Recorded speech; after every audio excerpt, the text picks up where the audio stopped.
कितनी बार तेरे को मना किया है ये सब ना करने के लिए। पापा वो मुझे बर्थडे पार्टी में जाना था। रुक, मैं मनाता हूँ तेरी बर्थडे पार्टी है। पापा नहीं, मम्मी नहीं। पार्टी तो देनी पड़ेगी भाई। हाँ यार, पार्टी तो देनी पड़ेगी। अच्छा सुनो सुनो, मैं क्या कह रहा हूँ, मेरी और मोहित की अलग अलग बर्थडे पार्टी करने से अच्छा है एक ग्रैंड बर्थडे पार्टी करते हैं। मोहित के टेरेस पे करते हैं। हाँ आ जाओ, कोई प्रॉब्लम नहीं है। अरे प्रॉब्लम तो है यार, ग्रैंड पार्टी होगी और दारू नहीं होगी। अरे यार किसने कहा दारू नहीं होगी? 18th बर्थडे है मेरा, 9 बजे टाइम पे पहुंच जाना। इतनी दारू पिलाऊंगा ना कि लुढ़कते हुए जाओगे तुम सब घर पे। ठीक है, चल 9 बजे मिलते हैं। चल यार, फिर मिलते हैं 9 बजे। हाँ आ जाना।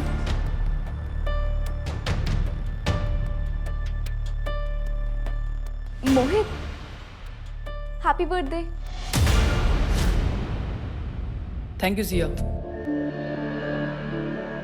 तुम अभी खोल कर नहीं देखोगे? हाँ देखता हूँ, घर जाके देख लूंगा ना। अभी थोड़ा बिजी हूँ मैं, चला रहा हूँ। Bye bye. सुन, एक बात बता, सबको बोल तो दिया तूने, दारू कहाँ से लेके आएगा? अरे है ना वो मेरा पड़ोसी जिसको दोस्ती करने का बड़ा शौक है। चल तू भी मेरे साथ चल, तेरे 18th बर्थडे का गिफ्ट है मेरे पास। आज मनाते हैं बर्थडे रॉयल वाला।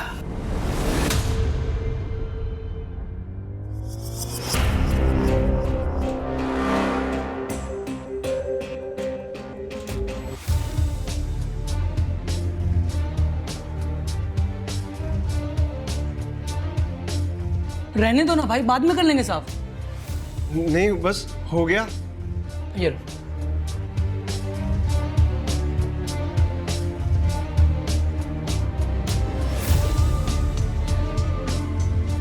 मोहित ने पहले ही कोटे से ज्यादा हो गया यार। आज मेरा बर्थडे है, आज भी कोटा फॉलो करोगे क्या?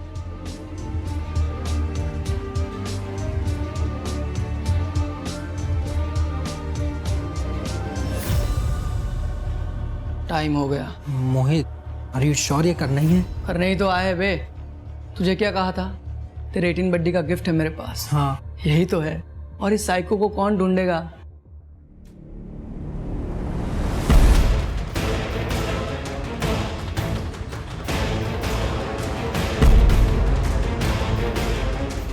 सांसें चल रही हैं इसकी अभी भी।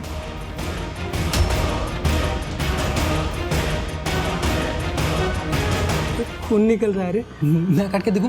हाँ काट। ना। बाप की गाड़ी लाया हूँ, उसी में डालकर लाश को ठिकाने लगा देते हैं, किसी को कुछ पता नहीं चलेगा। हाँ? Happy birthday to you, happy birthday to you, happy birthday dear अमन।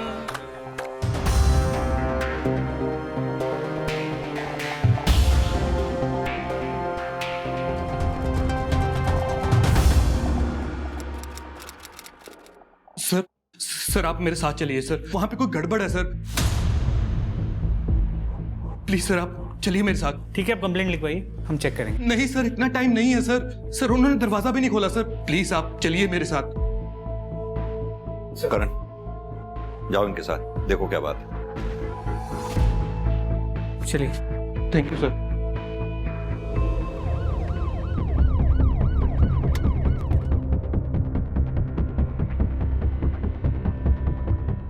दरवाजा खुलवाओ। Okay sir.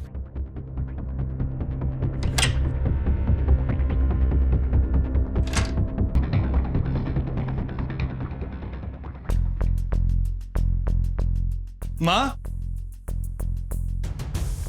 माँ, माँ। सर माँ घर पे नहीं है सर। वो यहाँ अकेली रहती? जी सर। तुम कहाँ रहते हो? सर मैं जॉब के लिए जलंधर रहता हूँ अपनी बीवी के साथ। लेकिन सर हमने यहाँ पे माँ का ख्याल रखने के लिए केयर टेकर रखा हुआ है, बिट्टू है नाम उसका सर। तो ये बिट्टू कहाँ है? पता नहीं सर, कल से उसका भी फोन नहीं मिल रहा, इसलिए तो मैं भागा आया जलंधर से यहाँ पे। कहीं ऐसा तो नहीं कि तुम्हारी माँ किसी रिश्तेदार के घर गई हो? नहीं सर, माँ बिना बताए कहीं नहीं जाती। ठीक है, अपनी माँ का मोबाइल नंबर दो। सर माँ मोबाइल नहीं रखती थी, लैंडलाइन है सर घर पे। वो कहती थी कि मोबाइल पे उनको विश्वास नहीं है। ठीक है, उस कैटेगर बिट्टू का नंबर दे दो और तुम्हारी माँ का दिन का रूटीन बताओ, उन्हें ढूंढने में आसानी होगी।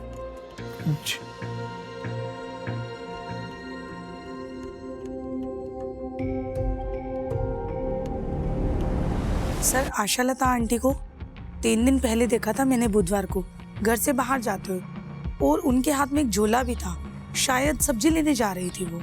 आशालता जी का बेटा चिराग उनसे अलग रहता था, उनके आपसी संबंध कैसे थे? सर, सास बहू की पटती नहीं थी और चिराग अपनी बीवी आदिति को समझाने के बजाय उससे अलग हो गया, आशालता जी को अकेला छोड़कर। हाँ सर, आशालता जी आई थी बुधवार को, सब्जी लेके चली गई। तो उस कैटेगर बिट्टू का फोन अभी भी स्विच ऑफ है, पर मार्केट से घर आने वाले रास्ते पे उस दिन किसी ने भी आशालता को देखा नहीं था। करण, अच्छे खासे पैसे वाली औरत है ये, ऐसे कहाँ गायब हो जाएगी? इस आशालता के बारे में सारी डिटेल्स निकलवाओ। सर,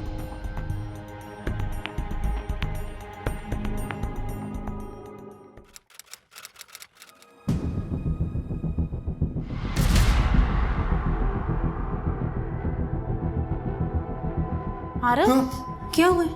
ठीक से बैठ, पापा आते ही होंगे।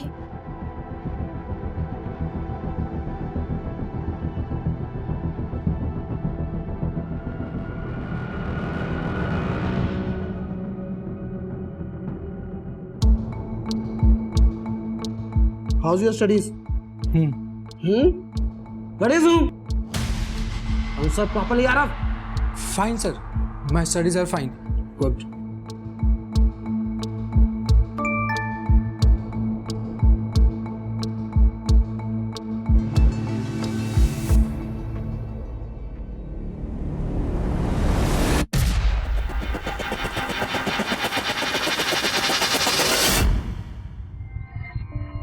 यार, मुझसे नहीं होगा ये सब।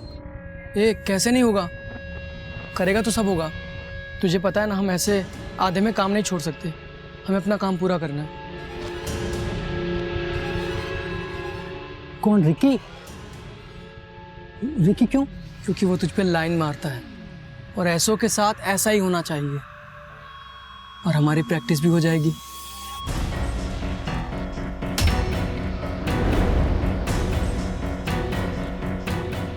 क्या तू हमारी बातें सुन रही थी? नहीं मोहित, मैं तो बस तुमसे मिलने आई थी। किस लिए मिलने आई थी? पीछे ही पड़ गई है यार। चल आ रहा हूं।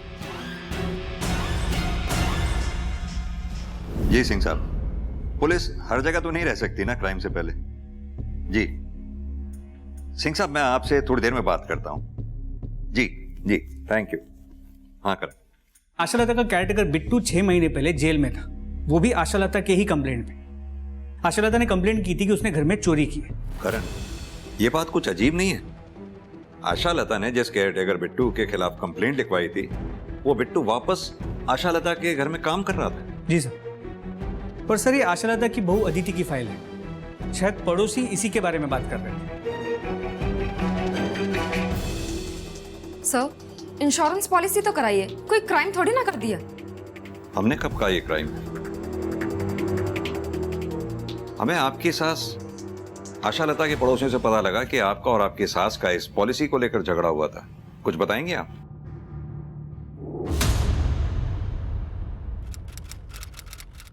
सिर्फ पेपर्स पर नाम है आपका माँ जी। ये पॉलिसी मैंने अपने भाई सूरज से आपके बेटे चिराग और अपने बच्चे के फ्यूचर के लिए करवाई थी। तो फिर उनका नाम करवाती ना, मेरा नाम क्यों करवाया कि मैं जल्दी मर जाऊं और पैसा तुम लोगों को मिल जाए? माँ जी, किसी पर तो विश्वास कीजिए, आप अपने बेटे की बात कर रही हैं। मुझे उस पर पूरा भरोसा है, तुझ पे और तेरे भाई सूरज पे एक पैसे का भरोसा नहीं है। तू मेरे बेटे को मुझसे दूर ले जा सकती है तो मुझे मरवा भी सकती है। सर, मैं तो भला ही सोच रही थी, इसीलिए अपने भाई सूरज से पॉलिसी करवाई थी। मिस्टर चिराग, आप जरा मुझे ये बिट्टू का चक्कर समझाएंगे?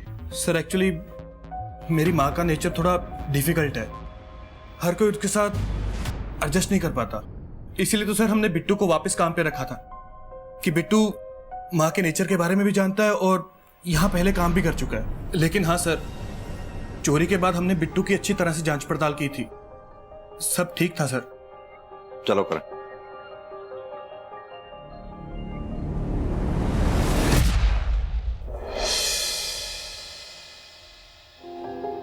ये ले पी। अरे नहीं, इट्स ओके। अरे यार वैसे तो तू बड़ा स्ट्रांग बनता है, दारू पीने में शर्मा रहा है, पीना। चलो ठीक है।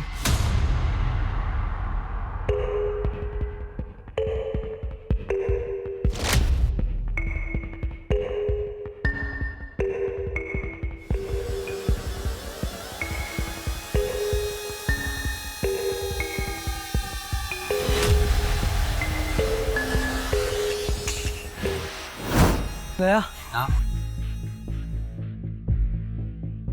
चल लेटा। ये तुझसे प्यार करता था ना? हाँ, तू काट। मैं? हाँ।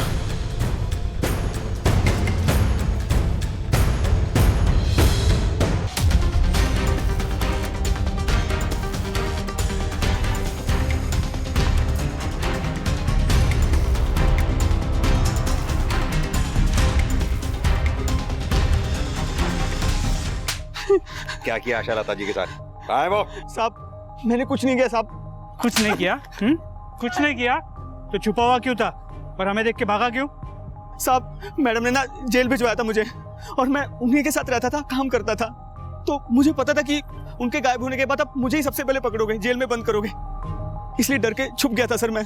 तो क्यों गया था उनके पास काम करने? तो सब क्या करता, भूखा मरता गया, ना जेब में पैसे थे ना नौकरी थी, इसलिए मैं उनके पास वापस चला गया जब उन्होंने मुझे बुलाया। और वापस आकर मैडम को गायब कर दिया, बदला लिया उनसे? मैंने कुछ नहीं किया सर, सच बोल रहा हूँ, कसम से सर। करण थाने लेकर चलो उसे, वही बात करेंगे इससे। करण समझ में नहीं आ रहा कौन सच बोल रहा है कौन झूठ। मेरी गट फीलिंग कहती है इस आशा लता के साथ जो कुछ भी हुआ है वो घर और सब्जी मार्केट के रास्ते में हुआ है। करण एक काम करो, स्निफर डॉग को बुलाओ, अच्छे से चेक करते हैं, शायद कुछ हाथ लगे।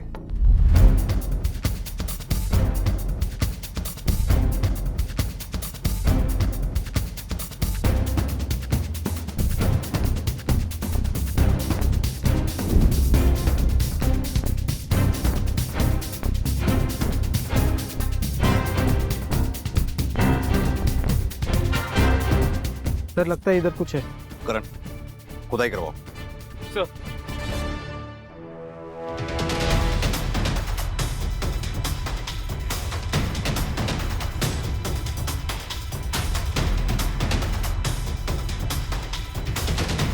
एक मिनट, हाथ से निकालो।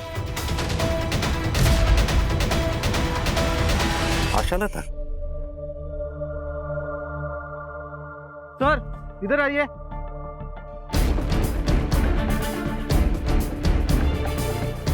सर यहाँ पे कुछ है। इधर आओ।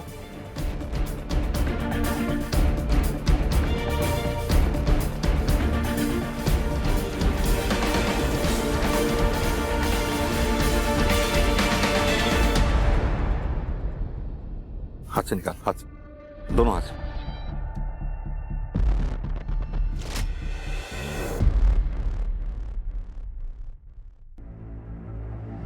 और एक बॉडी।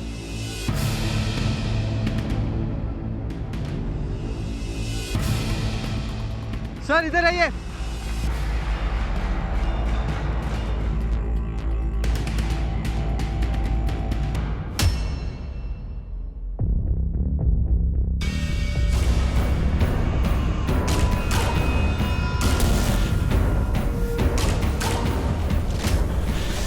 करण तीन डेड बॉडीज एक ही एरिया में, आखिर किसी ने तो कुछ देखा होगा।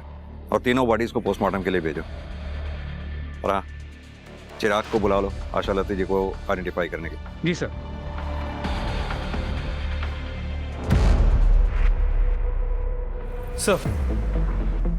सर तीनों बॉडीज की पोस्टमार्टम रिपोर्ट, ये आशा लता की पोस्टमार्टम रिपोर्ट है।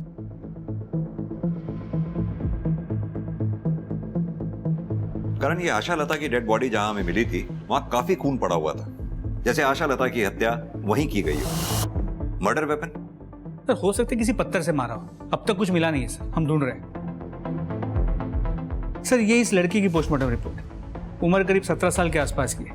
इसकी मौत का कारण एक्सेसिव ब्लड लॉस है, इसकी बॉडी पे मल्टीपल कट मार्क्स हैं, जैसे किसी ट्रेन आदमी ने किए हो, इतने परफेक्ट। और सर इस आदमी की उम्र 35 से 40 के बीच की है। इसे उस जगह पे गाड़े हुए करीब 3 महीने हो चुके हैं। और इसकी मौत का कारण भी एक्सेसिव ब्लड लॉस। करण, इन दोनों लड़कों के मर्डर की मॉडस ऑपरेंडी सेम है। वहीं आशा लता की जिस तरह से हत्या की गई है, उसे देखकर लगता है कि किसी नौसिखिए का काम है। तो क्या इन दोनों का हत्यारा और आशा लता का हत्यारा अलग अलग है? सर ये भी तो हो सकता है कि किलर ने जानबूझ के आशा लता को अलग तरीके से मारा है ताकि वो हमें गुमराह कर सके। अगर ऐसा है तो ये क्रिमिनल बहुत शातिर है। आरव, आज उस साइको गोविंद के घर के बाहर मैंने लोग देखे, उसके बारे में बातें कर रहे थे। तुझे पता है इतनी सी भनक पड़ी ना पुलिस को, हम दोनों जेल में होंगे। 3 महीने हो गए, किसी को कुछ पता नहीं चला, और अब अपने आप पता चल जाएगा। गोविंद के साथ हमें कभी किसी ने देखा है? नहीं ना?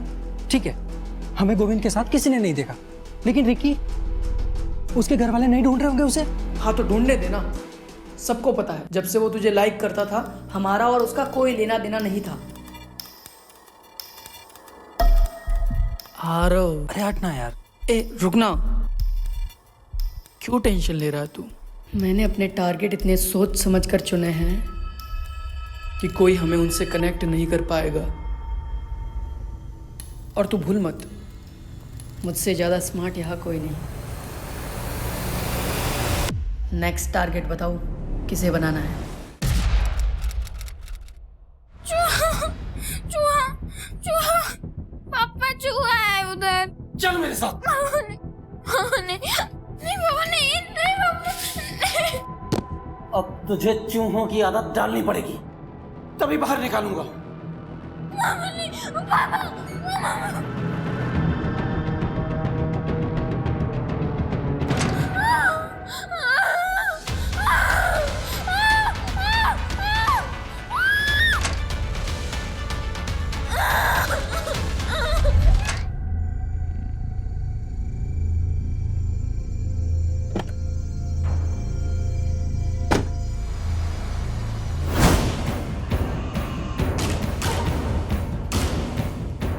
ये रहा अपना टारगेट। रूटीन तो पता ही है इसका, जैसे ही मौका मिलेगा खत्म कर देंगे इसको। नहीं सर, मैं नहीं जानता इन दोनों को, पर सर किसने किया ये? किसने मारा मेरी माँ को? सर आपने किलर को अब तक क्यों नहीं पकड़ा?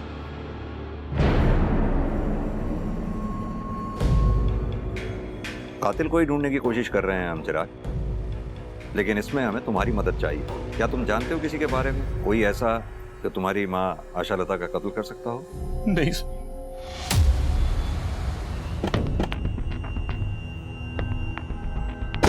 करण, मुझे तो ये फैमिली ही बड़ी अजीब लग रही है।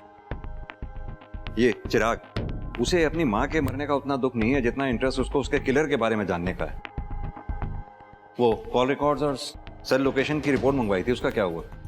सर वो मल्टीपल केसेस होने की वजह से थोड़ा डिले हो रहा है। सर, जिस लड़के की डेड बॉडी की फोटो हमने सर्कुलेट करवाई थी, उसे देखकर इनका कहना है कि ये उसके माता पिता हैं। सर प्लीज, मैंने अपने बेटे को देखना है, मुझे मेरे बेटे के पास ले चलिए सर। करण, आइए।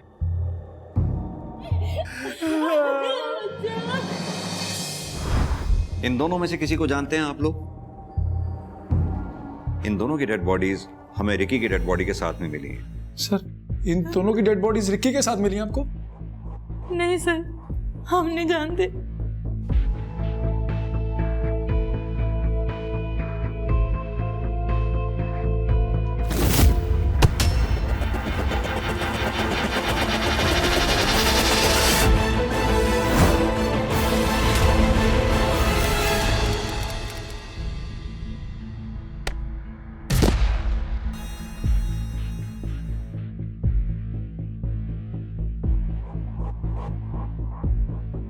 अरे वादी, तेरी टांगे तो कानून के हाथों से भी लंबी है, जिसे देखो उसे गिरा देती है। थोड़ा कंट्रोल कर यार। वाह, क्या जोक मारा है। अब मैं मारूं? जोक नहीं, तुझे मारूं? अरे अरे की आदि, क्यों लड़ रहे हो तुम दोनों? चलो अपनी अपनी क्लास में, चलो चलो। सर दीप तो स्कूल में सबको परेशान करता था और रिकी के तो पीछे ही पड़ गया था। आप कॉलेज में किसी से भी पूछ लो, उसके बारे में सब यही कहेंगे। रिकी के पीछे मैं क्यों पढ़ूंगा सर? वो तो खुद लड़कों के पीछे पड़ता था। मतलब? लड़कों को पसंद करता था। लेकिन अब सर रिकी के बारे में आरव से पूछिए, वो मोहित का बेस्ट फ्रेंड है। रिकी आरव को भी लाइक करता था। सर ऐसा कुछ भी नहीं था, वो दीप खुद फंस गया है तो अब मुझे भी फंसा रहा है।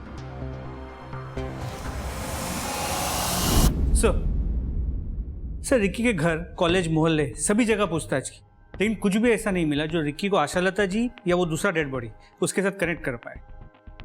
करण, इन दोनों लड़कों की डिटेल पोस्टमार्टम रिपोर्ट के मुताबिक दोनों के सिस्टम में अल्कोहल पाया गया, वो भी काफी अमाउंट में। और यही नहीं, इन दोनों का मर्डर किसी सर्जिकल इंस्ट्रूमेंट से हुआ है जो कि साइंस लैब या किसी केमिस्ट शॉप पे मिलता है। और आशालता जी?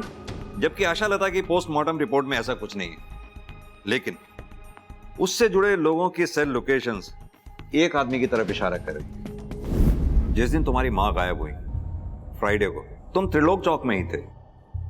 क्या कर रहे थे वहां पर? सर मैं कहा सर,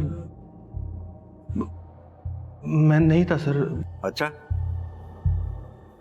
तो फिर ये कौन है जो तुम्हारी मां के घर के पास वाले एटीएम से पैसे निकाल? सर ये मैं ही हूं, लेकिन सर मैं अपने एटीएम से पैसे निकाल रहा था, किसी और की थोड़ी ना। देख भाई चिराग, इतना तो तय है कि फ्राइडे को तुम त्रिलोक चौक में ही थे। अब शराफत से बता दो कि वहां कर क्या रहे थे। बोलो।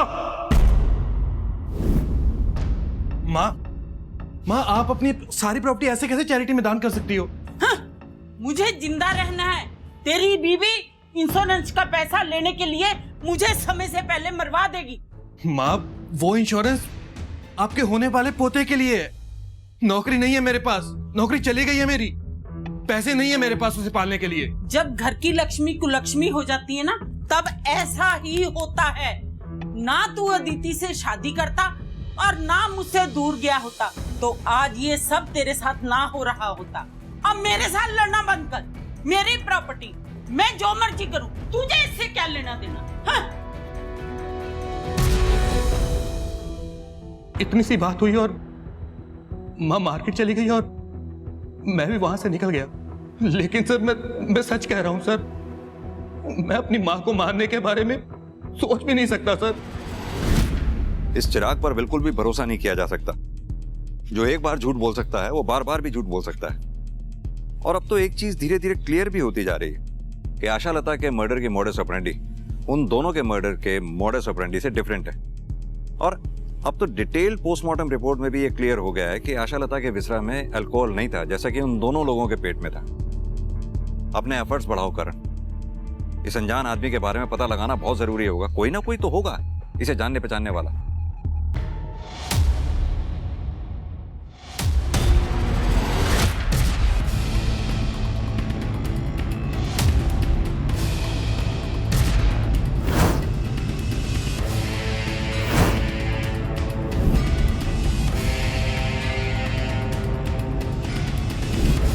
ये साइको अपना गोविंद ही है ना, देख। अरे हाँ, ये तो वही है। सर गोविंद मालिक नाम है इसका, और ये तो हमारे साथ ही काम करता था।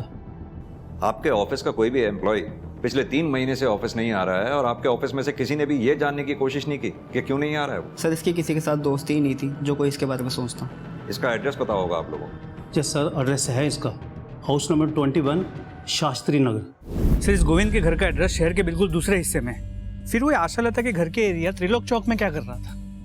करण, एक काम करते हैं, घर पर चलकर देखते हैं, शायद कोई ना कोई क्लू हाथ लगे। और ये काम हमें जल्द से जल्द करना होगा, क्योंकि आई एम श्योर कातिल हाथ पर हाथ रखकर नहीं बैठा होगा, जरूर अपना नेक्स्ट स्टेप प्लान कर रहा होगा। अरे ये क्या किया? ये पिछले एक्सपेरिमेंट से थोड़ा अलग नहीं हो गया? अलग ही तो करना था, जिससे और ज्यादा मजा आए, पुलिस भी कंफ्यूज हो जाए।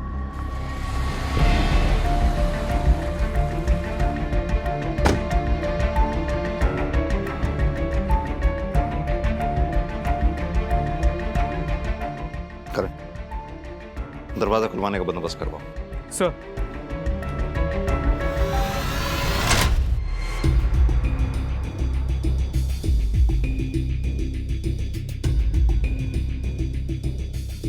करण, मैं इतने बार पड़ोसियों से बात करता हूँ, कुछ अगर मिले तो मुझे बताना।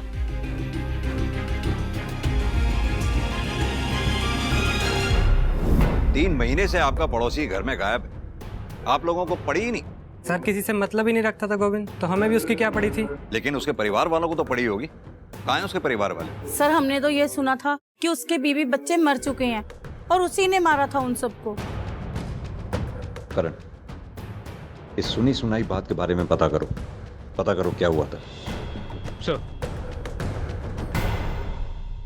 सर गोविंद की बीवी और बच्चे की मौत एक सस्पिशियस कार एक्सीडेंट में हुई थी। गाड़ी गोविंद खुद चला रहा था, मगर उसे एक खरोच तक नहीं आई। उसके बाद गोविंद को ओसीडी डिटेक्ट हुआ, जिसके बाद वो अकेला रहता है, ना कोई दोस्त है ना कोई दुश्मन। और कातिल ये बात अच्छी तरह से जानता था कि गोविंद को ढूंढने वाला कोई भी नहीं है, इसीलिए उसने आशालता और रिकी के घर से 10 किलोमीटर दूर रहने वाले गोविंद को अपना निशाना बनाया कातिल ने। करण, यहां मुझे एक पैटर्न नजर आ रहा है, जैसे कि कातिल मेंटली डिस्टर्ब लोगों को ढूंढ ढूंढ कर अपना निशाना बना रहा है, क्योंकि गोविंद मेंटली डिस्टर्ब था अपने बीवी बच्चे को खोने के बाद, वहीं रिकी मेंटली डिस्टर्ब था अपने पेरेंट्स की वजह से। कहीं ऐसा तो नहीं कातिल अनस्टेबल लोगों को ढूंढ ढूंढ कर अपना टारगेट बना रहा हो? सब ऐसे देखा जाए तो आशालता भी डिस्टर्ब थी अपने बेटे और बहू की वजह से। सर ये भी हो सकता है कि हम सोच रहे हैं कि दो अलग कातिल हैं, मगर तीनों के कातिल कोई एक ही हो। Excuse me. हेलो सर, एक और डेड बॉडी मिली है।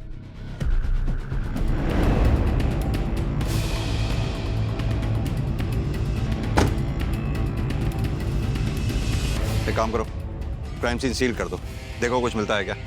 Okay sir. करण, ग्लव्स देना। सर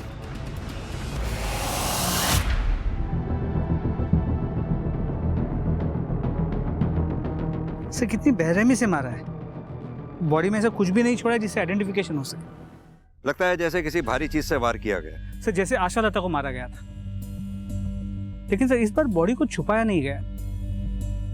सर या फिर ये हो सकता है कि जल्दबाजी में वो अपना काम पूरी तरह से कर नहीं पाया हो। करण, अगर ये हमारा ही सीरियल किलर है तो जरूर इस आदमी में रिकी, गोविंद और आशालता से मिलती जुलती कोई बात रही होगी, तभी कातिल ने इसे अपना शिकार बनाया। लेकिन बिना इसकी पहचान के कैसे पता लगा पाएंगे? सर इधर आइए। हटो।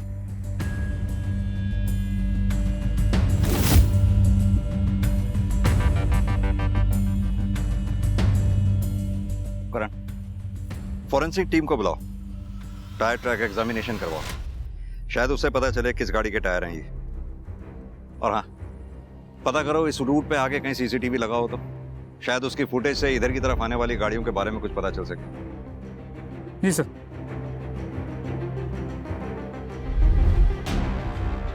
यार आरव, देखा तूने जो कच कच करके दिया ना उसको, खोपड़ी का फाउंटेन बन गया उसके। क्या खून निकल रहा था यार, मजा आ गया। मजा आया ना तुझे? आ गया ना मजा? अभी बस करते हैं ना यार, बहुत हो गया, मुझसे नहीं होता अभी।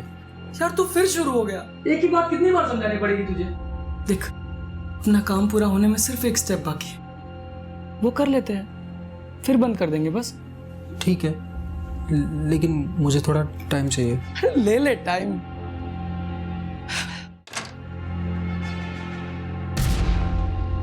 मोहित, पापा आ गए। मोहित आ गए, पापा भाग। अरे इधर कहाँ जा रहा है? उधर से भागना। जल्दी जल्दी खोल मोहित, जल्दी खोल।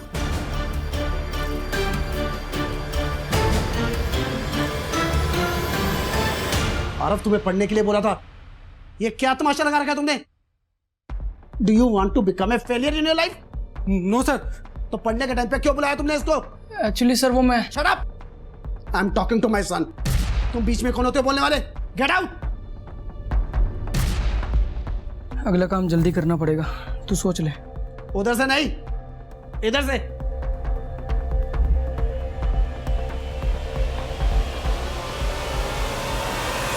सर ये प्रोबेबली उसी कार का नंबर है जिसके टायर मार्क्स हमें डेड बॉडी के पास से मिले थे। गाड़ी किसी महान सिंह नाम के आदमी के पास रजिस्टर्ड। सर उसका एड्रेस रामबाग।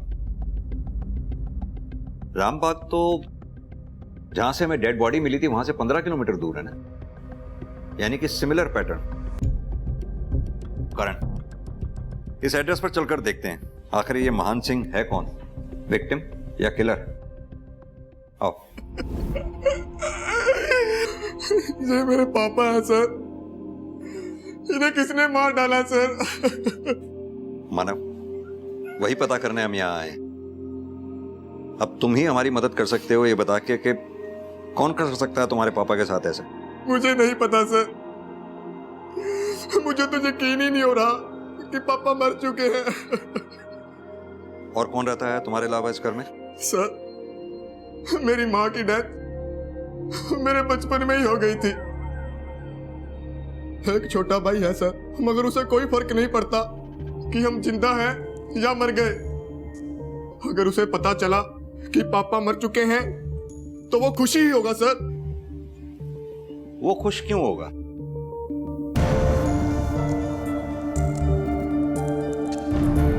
ये तुम्हारा भाई है? जी सर।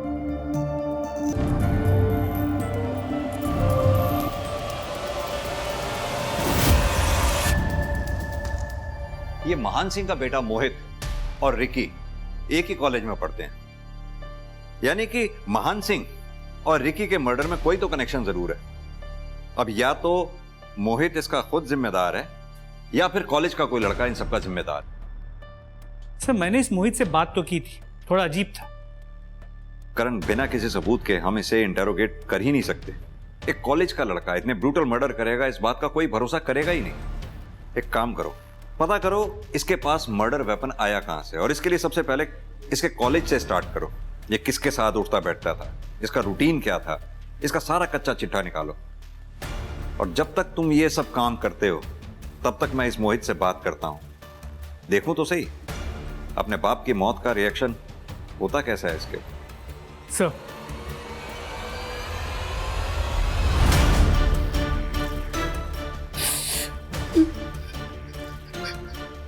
मोहित, तुम्हारे भाई मानव ने हमें बताया कि तुम्हारी अपने पापा से बनती नहीं थी, क्या ये बात सही है?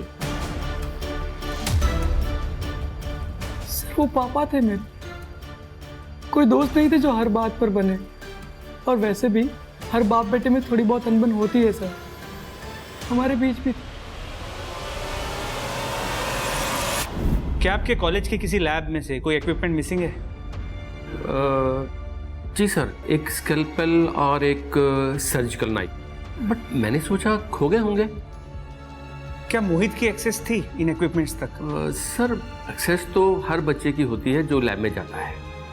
बाकी मोहित के बारे में आपको ज़्यादा सिया बता सकती है, मोहित की लैब पार्टनर। देखो सिया, मोहित के बारे में सब कुछ जानना हमारे लिए बहुत इंपॉर्टेंट है। अगर तुम हमसे कुछ भी छुपाओगी तो तुम मोहित का हेल्प करोगी और उसका रिजल्ट तुम्हारे लिए अच्छा नहीं होगा। तो बताओ। सब मोहित को लैब इक्विपमेंट्स का बहुत शौक था, बहुत फैसिनेशन था। मुझे लगा था वो साइंस का अच्छा स्टूडेंट है, शायद इसलिए इन सब चीज़ों का शौक रखता है। मगर फिर क्या? सब मैंने मोहित को रिकी के बारे में बोलते हुए सुना था। कौन रिकी? रिकी क्यों? क्योंकि वो तुझ पे लाइन मारता है और ऐसों के साथ ऐसा ही होना चाहिए, और हमारी प्रैक्टिस भी हो जाएगी। तुमने ये बात मोहित के मुंह से सुनी थी, और ये सब पता होते हुए भी तुमने हमें आके ये बात बताई नहीं? सब मुझे नहीं लगा था मोहित ये सब कुछ करेगा। और दूसरी बात, सब मैं मोहित को बहुत पसंद करती हूँ। मैं बहुत कंफ्यूज हो गई थी। और इसीलिए तुम। और कुछ पता है तुम्हें? सब मैंने मोहित का पीछा किया था उसके अड्डे तक। कौन सा अड्डा?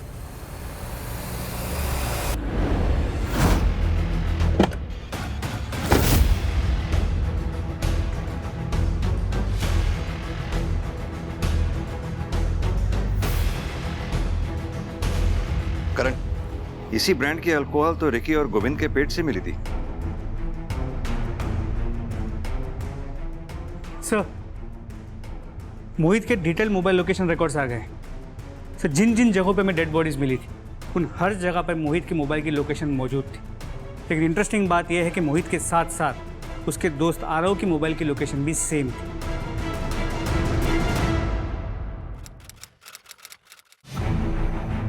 मेरा बेटा होकर भी ये लड़की बनने का शौक चढ़ा है तुझे? पापा मम्मा की याद आ रही थी। अबे साले, मम्मा की याद आ रही है तो मम्मा के पास क्यों नहीं चला जाता?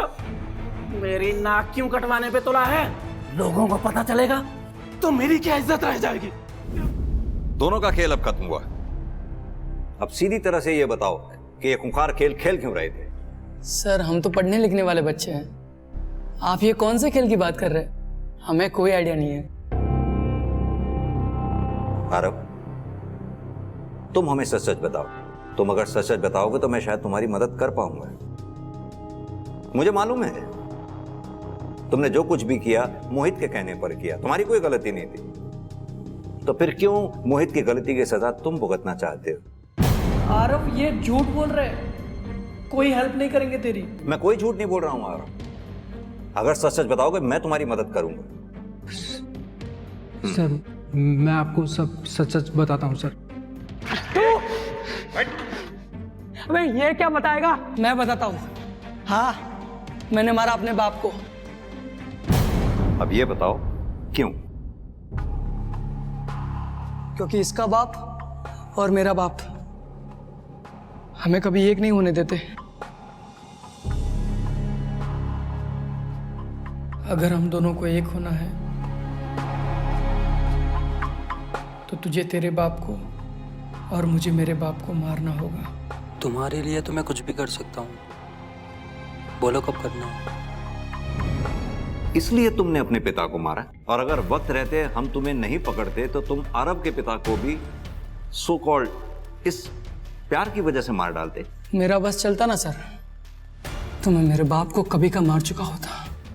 उसको मारने के लिए मुझे वजह की जरूरत नहीं थी। अपने पिता से इतनी नफरत की कोई खास वजह?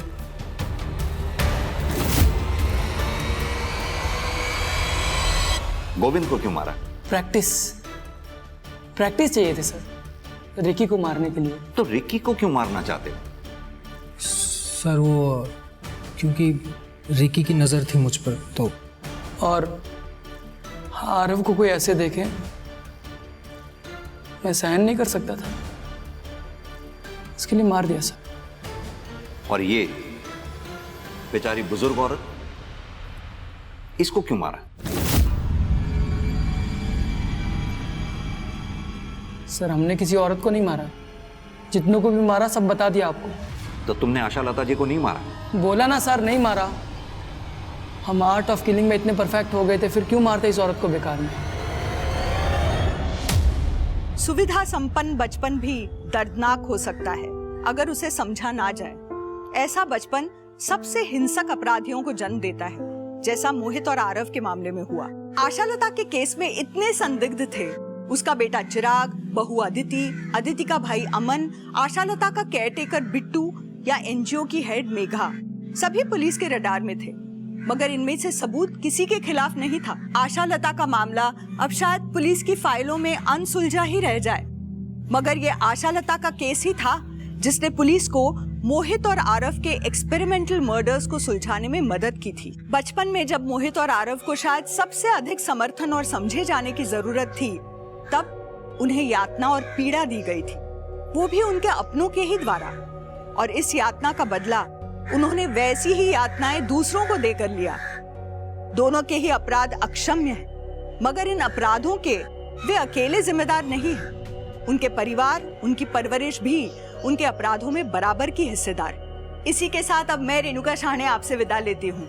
हम फिर मिलेंगे ऐसी एक कहानी के साथ जो रखेगी आपको सतर्क और जिंदगी को सुरक्षित। तब तक अपना और अपने परिवार का ख्याल रखिए और देखते रहिए क्राइम पेट्रोल सतर्क। जय हिंद।